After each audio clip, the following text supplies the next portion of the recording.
Good morning, everyone. Here are the Sanibel Island and Southwest Florida update as of December 4th, 2022. Restaurant update. Gramma Dots is now serving lunch out of a food truck at the Sanibel Marina. The Sanibel Fire and Rescue District logged 73 calls in the month of November.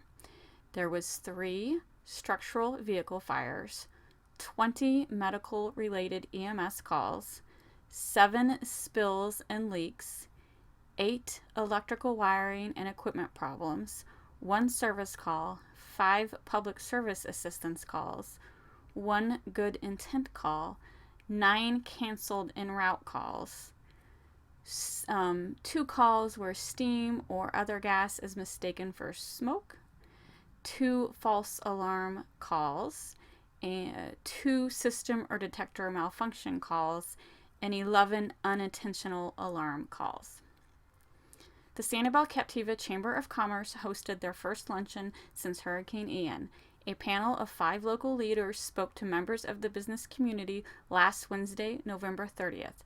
Sanibel City Manager Dana Souza provided several updates. The Postal Service is expected to return in January. The Sanibel School is projected to reopen in January. The checkpoints will remain in place until certain benchmarks are met. And as I mentioned in an earlier update, Lee County will begin raking the beaches next week on December 5th through the 9th, and a first step to reopening them. Souza explained that raking is not a common practice on the island, but it will be done given the scope of work that is needed. The Florida Fish and Wildlife Conservation Commission reported that the recreational harvest of flounder in all Florida state and federal waters will be reopened on December 1st. The minimum size limit for flounder is 14 inches total length, and the daily recreational bag limit is 5 fish per person. But remember, you must have a fishing permit. Out-of-state people can also obtain fishing permits. Captiva Island update. I mentioned in a previous update that Doc Ford's terminated their lease on Captiva. I don't believe that was Doc Ford's first choice.